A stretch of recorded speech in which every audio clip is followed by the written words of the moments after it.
नमस्कार, मैं Harishankar Yadav bright picture academy में आप सबका हार्दिक स्वागत करता हूं। मैं आज इस वीडियो में लेकर आया हूं मैथमेटिक्स का एक महत्वपूर्ण चैप्टर प्रोबेबिलिटी। प्रोबेबिलिटी चैप्टर 9, 10 और 11 तीनों के लिए महत्वपूर्ण है। तो 9 थोड़ा सा कम लेवल है, 10th में थोड़ा सा ज़्यादा हो जाएगा और 12th में तो 11th में थोड़ा इससे बड़ा होगा। 12th में पहली वीडियो जो इंट्रोडक्शन है, इंट्रोडक्शन ऑफ प्रोबेबिलिटी। यह है इंट्रोडक्शन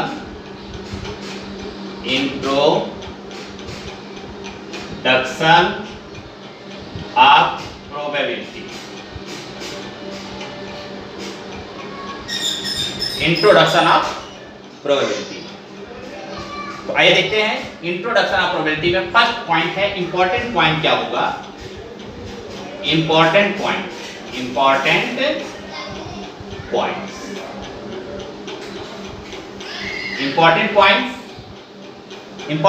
का पहला पॉइंट आपके सामने आएगा। फर्स्ट पॉइंट है, चैप्टर का नाम है प्रोबेबिलिटी। प्रोबेबिलिटी कहते किसे हैं और किस प्रकार हम प्रोबेबिलिटी को डिवाइड करते हैं। तो प्रोबेबिलिटी फर्स्ट इंपॉर्टेंट पॉइंट आपका आएगा प्रोबेबिलिटी।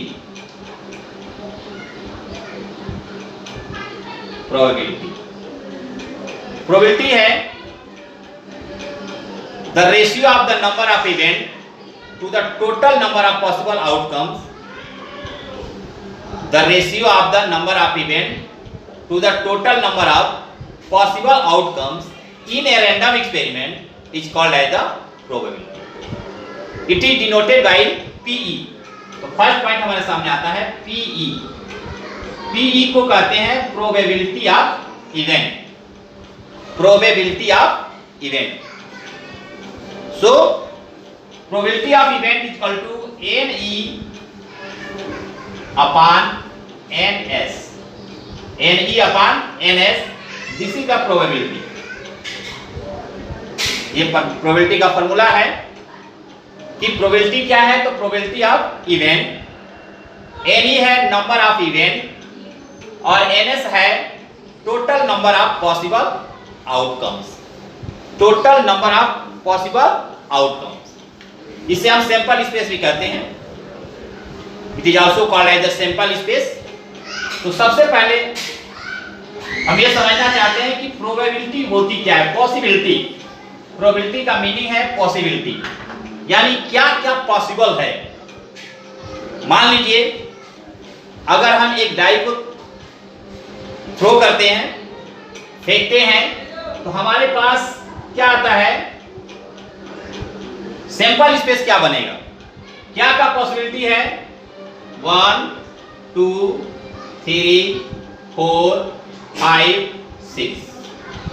ये आपका टोटल पॉसिबल आउटकम्स है। तो टोटल पॉसिबल आउटकम मींस कितनी आउटकम्स इसमें इवेंट जो है पॉसिबल होगा। और इसी एलिमेंट्स को हम ये एस कहते हैं। एस की वैल्यू हो गया एनएस जब होगा, तो एनएस का मतलब होता है total number of possible outcomes. NS यहां पर क्या हो गया, 6 हो गया। 1 2 3 4 5 6।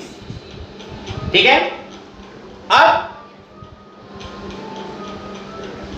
अगला पॉइंट आता है कि find the probability of even number. Even number, अब यहां हमें इवेंट हमारे सामने आ जाएगा।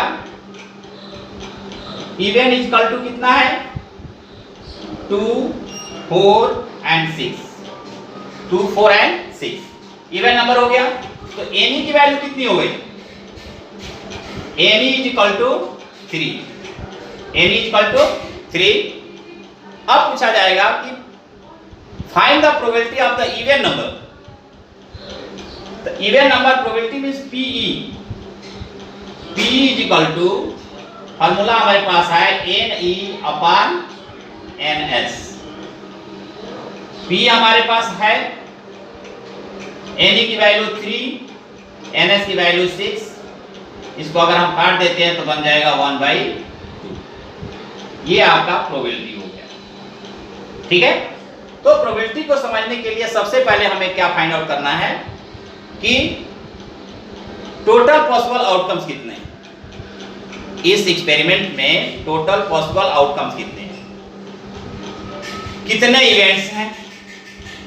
तो इवेंट और टोटल पॉसिबल आउटकम्स का जब हम रेशियो लेते हैं वो उसकी प्रोबेबिलिटी कहलाती है। अब मान लीजिए कि प्रोबेबिलिटी के फॉर्मूला हमारे पास है P equal to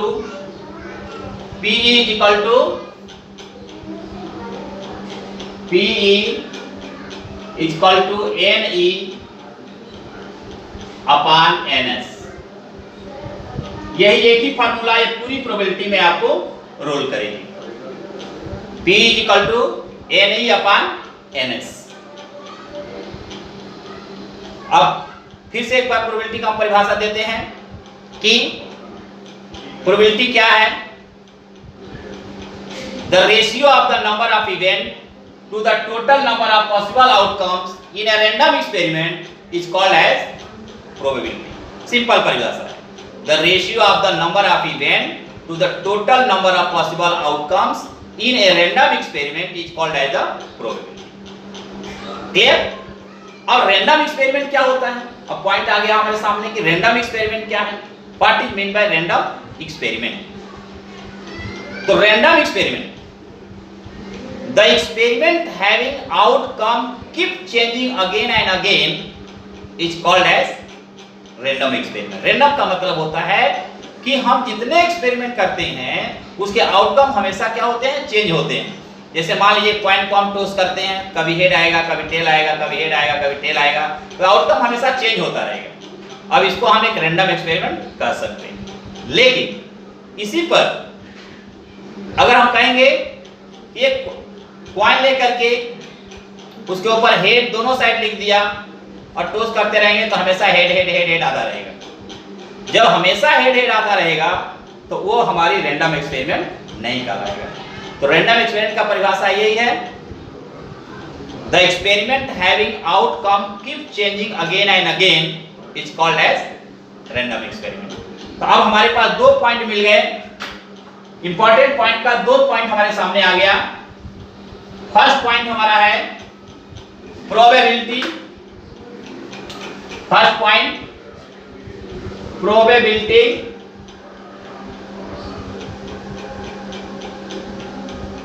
second point हमारे सामने है रैंडम एक्सपेरिमेंट, रैंडम एक्सपेरिमेंट, और तीसरा नंबर है सैंपल स्पेस, सैंपल स्पेस। अब सैंपल स्पेस क्या होता है? Sample space means the total possible outcomes in a random experiment is called as the sample space. The total possible outcomes in a random experiment is called as the sample space. It is denoted by S. sample space को हम किससे denote करते हैं? S से denote करते हैं। और कोई भी अगर मान लीजिए कि अगर हम एक डाई को थ्रो करते हैं तो हमारे पास कितने आउटकम्स होंगे? तो 1 2 3 4 5 और 6, ये जो है आपका 6 आउटकम्स होंगे। इसको हम कहेंगे टोटल पॉसिबल आउटकम्स। क्लियर? अब इसके बाद है इवेंट। हम इवेंट लेते हैं। इवेंट क्या है? The outcomes occur in a random experiment is called as the event. The outcomes occur in a random experiment is called as the event.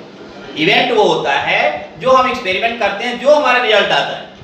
जैसे इसी में हम लेते हैं event number, event number, event number.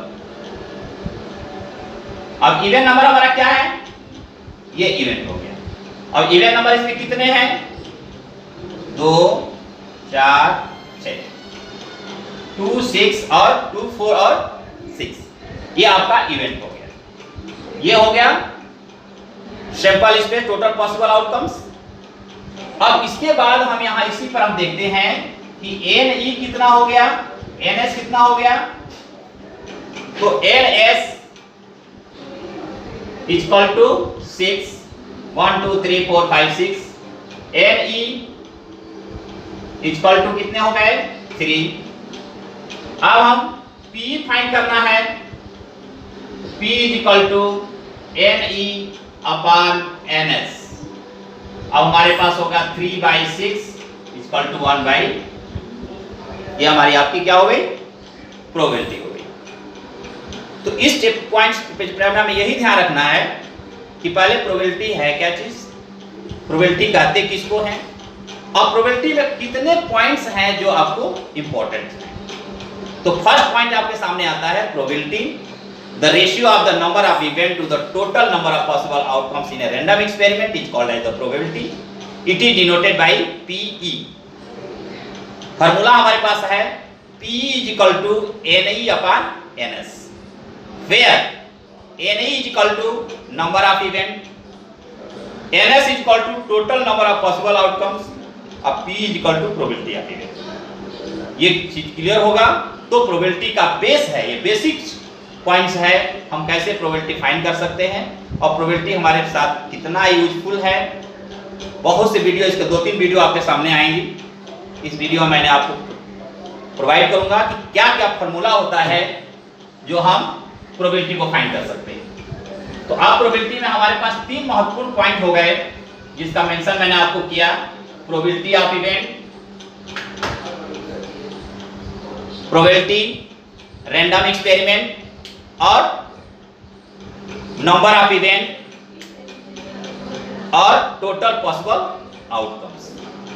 4 point आज याद रखना है। Probability, the ratio of the number of event to the total number of possible outcomes in a random experiment is called as the probability. Second, the experiment having outcomes keep changing again and again is called as random experiment. Sample space, the total possible outcomes in a random experiment is called as the sample space. It is denoted by S. Event, the outcomes occur in a random experiment is called as event. It is denoted by E. Clear? अब इस chapter में बहुत से points हैं। आज मैं आपको probability के बारे में दिखाऊंगा। नेक्स्ट वीडियो में आएगा आपके पास sample space. What is the meaning of sample space, हम कैसे सैंपल स्पेस फाइंड कर सकते हैं, इसके बारे में आपको नेक्स्ट वीडियो में मैं लेकर आऊंगा। ध्यान से सुनिएगा, लास्ट तक वीडियो देखिएगा, पूरा का पूरा आपका कंसेप्ट क्लियर होगा। एक वीडियो में सिर्फ इंट्रोडक्शन है, सेकेंड में उसको आएगा, सेकेंड वीडियो में केवल जो आपका सैंपल स्पेस आएगा, उसके बाद जो है इवेंट आएगा, फिर चौथी वीडियो आप आएगी, फिर प्रोबेबिलिटी आप एक साथ मिलेगा। फिर इस टाइप से एक क्रम वाइज आप समझते रहेंगे और इस प्रकार से आप प्रोबेबिलिटी का एक क्वेश्चन सॉल्व कर सकते हैं। ठीक है, तो मुझे उम्मीद है कि आपको ये लेक्चर मेरा समझ में आया होगा और अगर समझ में आया होगा तो वीडियो को लाइक कीजिए, शेयर कीजिए और सब्सक्राइब कीजिए। नमस्कार, फिर मिलेंगे अगले वीडियो में। तब तक के लिए नमस्कार, जय हिंद, जय भारत।